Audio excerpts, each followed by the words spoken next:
Hello and welcome to Planet Power Tarot. This is a general read for all zodiac signs for the month of March. Now, because March is a little bit of a mixed bag, we have a little bit of major shifts going on. We, of course, have Saturn in Pisces on the 7th of this month, and the 23rd, we are going to experience Pluto. Those are the major things. But I thought it'd be a nice opportunity to do something a little different with my readings instead of just each zodiac side. So this month, I'm just going to put out some general readings for the weeks of March. So, hope you enjoy. Let's start with our oracle card.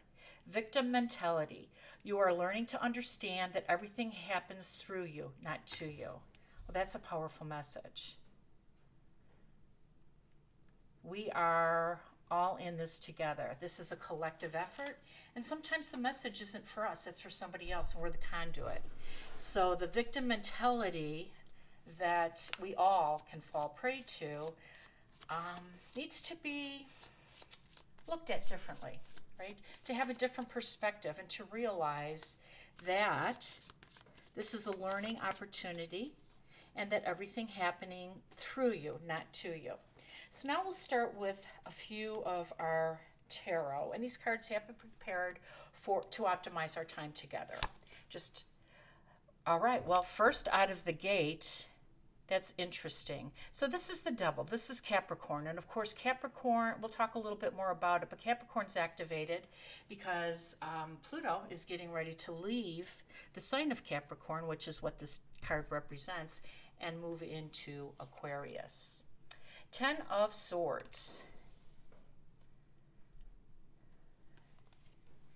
And the Ace of Pentacles.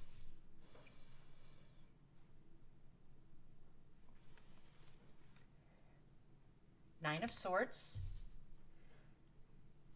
I think we'll do it this way.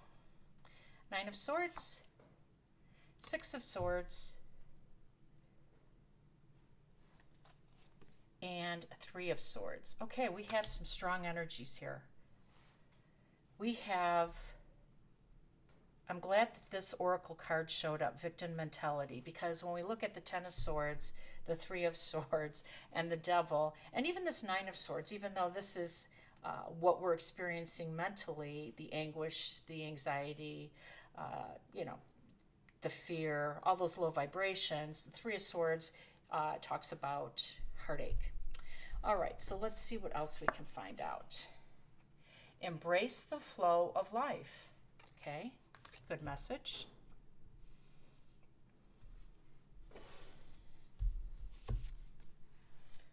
Joy is the ultimate creator.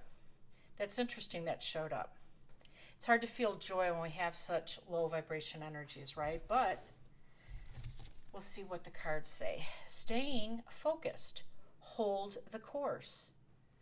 Okay, so if you were denied, or if you think you were denied, maybe it's just a delay, and Saturn is absolutely real good for that type of energy.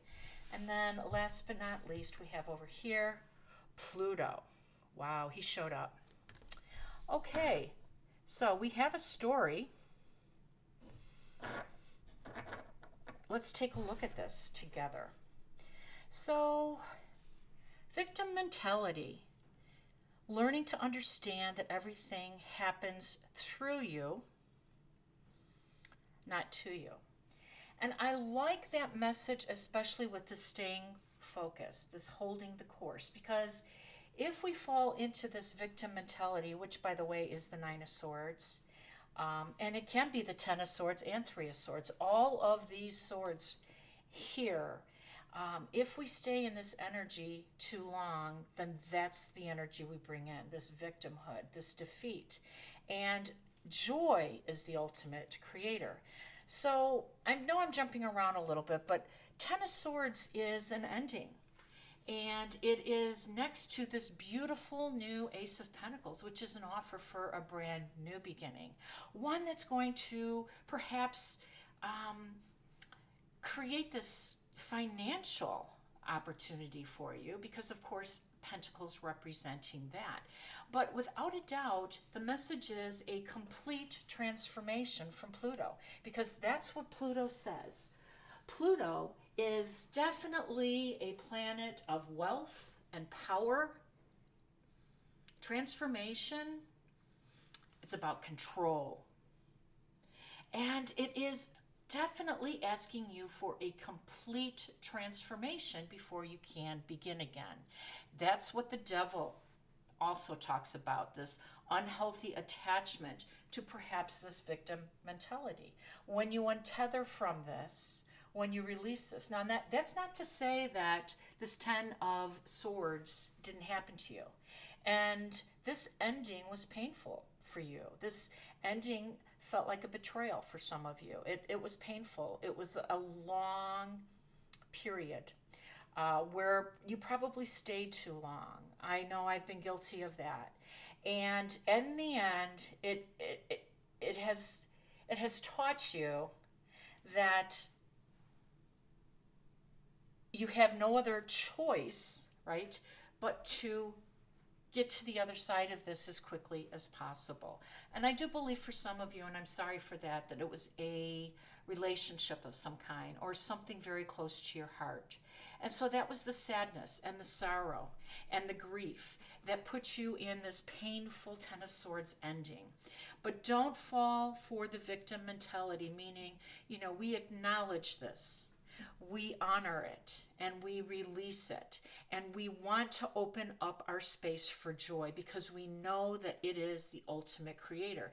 And by the way, for some of you, you have had a mission. You've had this creative pursuit, this project, this move, this new thing brewing. And I think Saturn in Pisces, and Saturn for everybody, by the way, is often known as a delayer, not always a denier. It is the strict parent, without a doubt. It is a taskmaster. It's a disciplinarian. It brings structure, though, and it brings realization. So in Pisces can be a really powerful time for us all, because Pisces rules the 12th house, which is the house of dreams and goals, wishes. And for some of you, if you stay focused and hold the course and keep moving forward, Saturn in Pisces can help you also realize your dream. And your mission is to get moving out of this energy as soon as possible. And that's what the Six of Swords represents. The Six of Swords says you have to move on, otherwise you'll get stuck. Because really that's what the Nine of Swords says. This is not sleeping at night, not really proper nutrition, proper sleep. It's being kind of stuck in a low vibration, and the devil loves it. So Pluto in Capricorn is creating this. And if you have the determination, if you have the faith, then you can ride this out. We all need to, because we are at the mercy of some very major shifts in our universe, and we have to do our best to be adaptable. But don't forget to stay focused and hold your course, because this is not over for you. I love the full moon in Gemini. It says, embrace the flow of life. And when it's time to move on, we have to move on and embrace that.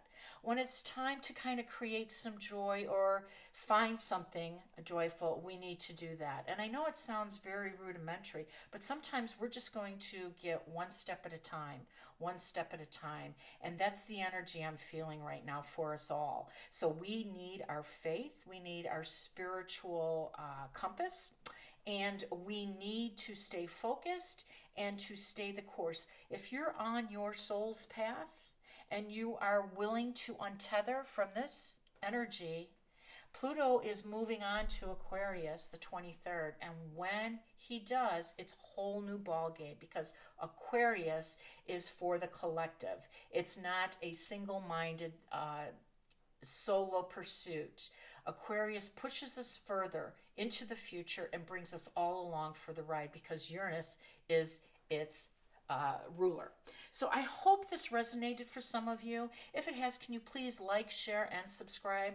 I'm going to be posting a few of these random general reads that are timeless, but I like how the cards are showing up because it is timely with Pluto and the devil with Capricorn's energy. We're going to need to adjust, we're going to need to be flexible, and we're all going to need to have our faith and be patient. Hope you have a great week. Wishing you balance, peace, and joy. Take care.